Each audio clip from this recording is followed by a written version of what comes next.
Il était une fois, il y a fort longtemps de cela, à Montsoreau, une jeune femme sur le point d'accoucher de son premier-né. La parturiente souffrait depuis plusieurs heures 1000 morts. Elle savait désormais sa vie en danger, tout comme celle de son enfant. La bonne femme qui lui tenait lieu d'accoucheuse avouait son impuissance à la tirer de ce mauvais pas. Chacun dans la maisonnette n'avait plus que la prière pour croire au miracle. Avec cette ferveur religieuse propre à cette époque, la malheureuse eut une dernière exigence, un souhait qui ne pouvait pas être contredit. Si son fils parvenait à survivre, c'était un garçon, elle le savait au plus profond de son âme. Il faudrait l'appeler Jacques. Chacun s'employa à la rassurer sur ce point. Elle n'avait aucune raison de croire au pire. Tout allait bien se passer. Mais la courageuse femme, malgré ses paroles apaisantes, poursuivit dans ce qui serait alors son testament. Elle en était certaine. Je veux encore qu'il fasse pour son salut éternel et le mien ce pèlerinage à Saint-Jacques-de-Compostelle que je n'ai jamais pu accomplir, et cela juste avant de se marier, car ensuite il aura charge d'âme et ne pourra plus réaliser mon vœu. L'enfant naquit, ce fut un garçon. La femme n'eut que la force de lui poser un unique baiser sur le front avant que de rendre son dernier souffle.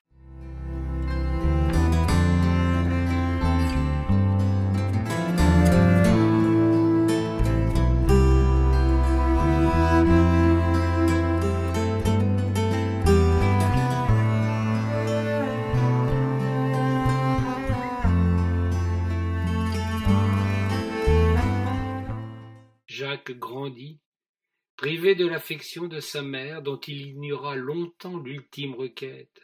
Comme il se doit, l'âge avançant, il se prit d'amour pour une fille de son âge, la douce et tendre Dulcinée, une jeune femme qui avait grandi non loin de sa demeure. Lorsqu'il fit sa demande, la jeune fille, qui n'attendait que ça, s'empressa d'accepter. Mais il fallait encore obtenir l'agrément des parents. Ceux de Dulcinée donnèrent immédiatement leur accord. Jacques était un garçon sérieux, pas question de le repousser. Le père du garçon se trouva alors contraint d'avouer l'ancienne promesse faite à sa femme sur son lit de mort. Il ne pouvait être question de manquer à une parole donnée. Jacques, en bon chrétien, différa son mariage pour honorer la mémoire de sa mère.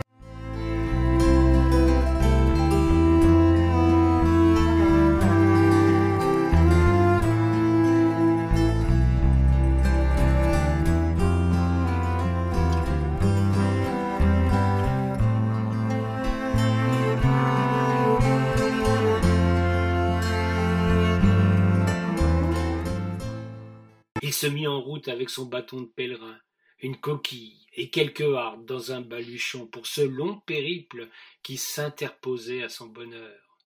Sur les chemins de Compostelle, il rencontra de braves gens en quête d'une grâce ou d'un pardon. Il savait que le chemin serait exigeant, pénible et laborieux. Il lui faudrait encore revenir sur ses pas, une fois parvenu à son but. Dulcinée attendit de longs mois le retour du pèlerin. Aucun moyen de communication à l'époque. Seul son amour pour son grand Jacques lui fit supporter cette terrible épreuve. Enfin, il fut de retour, amaigri, les traits tirés, le regard cependant chargé d'une flamme qui trahissait son impatience d'unir sa destinée à celle de son aimé.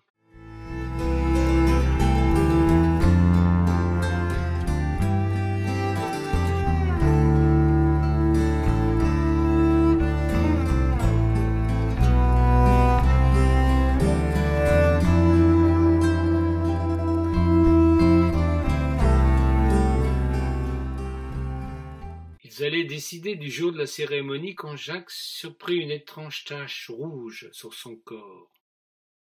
Les premiers jours, il s'en inquiéta guère, puis il finit par se demander quel mal sournois il avait pu ramener de son voyage. Il consulta une birette, une vieille paysanne, qui savait les vertus des plantes, concoctait des onguents et des potions dans le secret de sa cuisine. On la disait bien un peu sorcière, mais chacun recourait à ses services quand il y avait un mal à soigner. L'herboriste inspecta cette tâche sans mot dire, avec un regard de mauvais jour. Jacques eut un pressentiment insidieux. La dame, pour effacer son trouble, tira d'une armoire un flacon. « Mon garçon, tu passeras cet onguent chaque jour sur ta rougeur. Tu reviendras me voir dans 7 jours. » avait-elle lancé laconique. Jacques fit ainsi, scrupuleusement mais sans illusion, tant une mauvaise pensée s'était insinuée dans son esprit. Dulcinée, dans son attente fébrile, l'avait trouvé maussade. Son amoureux avait la mine renfrognée et l'humeur ombrageuse. Elle aussi se doutait de quelque chose de fâcheux.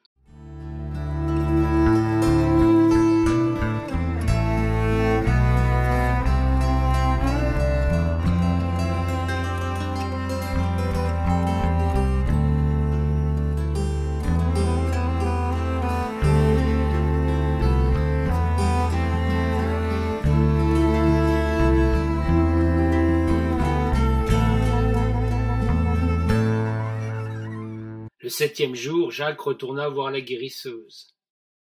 Tache était largement agrandie, la vieille le déplora. D'un air solennel, elle lui assena ces paroles terribles. « Mon pauvre ami, je m'en doutais un peu la première fois, mais je ne voulais pas l'admettre. Dieu ne t'a pas remercié de l'épreuve que tu as consentie pour lui. Sur ton chemin, tu as croisé la route d'une maladie terrible. Elle s'est insinuée en toi et tu ne pourras guérir. » La guérisseuse lui avoua qu'il avait la lèpre, ce mal effroyable qui le plaçait désormais au ban de la société et de la communauté de Montsoreau et de Camp-de-Saint-Martin. Désormais, il lui faudrait vivre comme une bête, traquer, se terrer loin des autres humains. Sur-le-champ, il quittera le village, renoncera au mariage et à la fréquentation des hommes. Elle lui tendit une crécelle et des grelots, afin que tous les autres soient avertis de sa présence et puissent s'en détourner.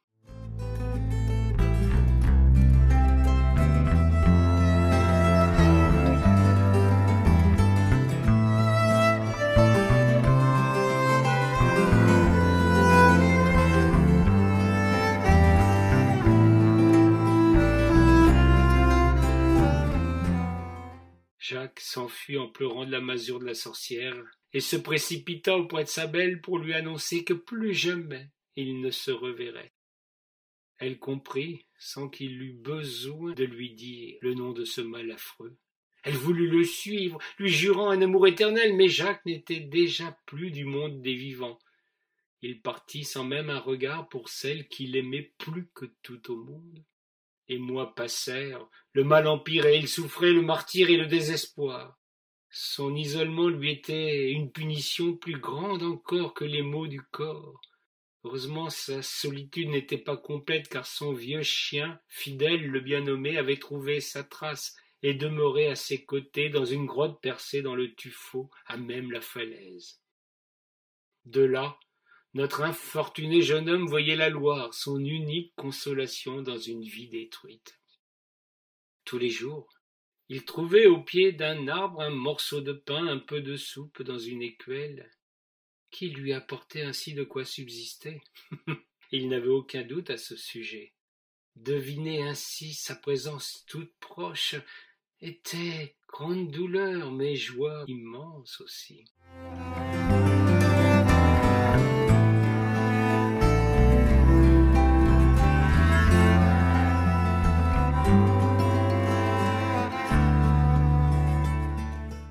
Cette année-là, il fit un hiver comme il n'en avait jamais fait depuis fort longtemps en bord de la rivière. Les arbres gelaient sur pied, la Loire était prise par les glaces, les humains manquaient de tout et les loups erraient en bande dans tout le pays. En dépit de la neige, d'un froid mordant et d'un vent à vous glacer les sangs chaque jour, une main déposée au pied d'un arbre de quoi permettre à Jacques de ne pas mourir de faim. Par une soirée encore plus triste que les précédentes, son destin bascula dans l'épouvante. Il y avait une brume épaisse, un vent violent soufflant du nord-est. Jacques, tout au fond de sa caverne, blotti contre son chien, parvenait à survivre grâce à la chaleur de l'animal. Ce soir-là, Fidèle montra des signes inhabituels d'inquiétude. L'animal, aux aguets, les oreilles dressées, percevait un danger imminent. Soudain, à quelques pas de leur refuge, retentirent des cris lugubres. Dans le même temps, des hurlements de loups résonnèrent eux aussi. Fidèle fila comme une flèche hors de la grotte. Jacques entendit l'appel désespéré d'une femme. C'était son prénom qui résonnait dans l'obscurité. « Jacques, à l'aide !» Il partit à la poursuite de son chien tant qu'il put, avec ses forces défaillantes. Quand il arriva sur les lieux du drame, il trouva le cadavre ensanglanté du chien ainsi que le corps sans vie de celle qu'il n'avait jamais cessé d'aimer. Comme chaque soir, Dulcinée était venue apporter un peu de réconfort à son amoureux perdu. Elle avait été surprise en chemin par une horde de loups. Fidèle n'avait pas été de taille face à cette meute rendue furieuse par la faim. Le chien et la jeune femme avaient péri sous les crocs de bêtes rendues folles par cet hiver terrible.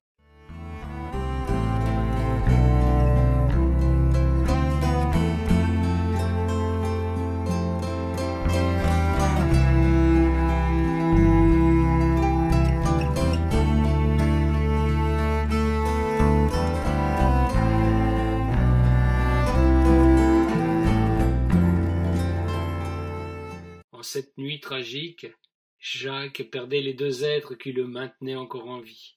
Après avoir caressé une dernière fois le brave animal dont le sacrifice avait été inutile, il prit dans ses bras le corps de Dulcinée, embrassa longuement celle dont la destinée l'avait privé. Cette fois, elle était à lui, rien qu'à lui pour l'éternité.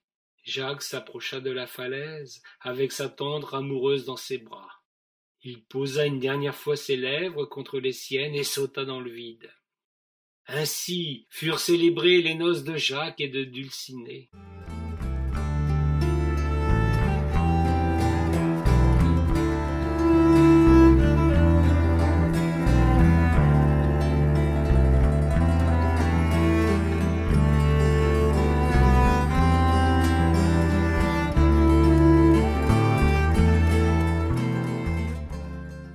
De cette histoire, il ne reste qu'un nom bien mal choisi pour une grotte creusée dans le tuffeau.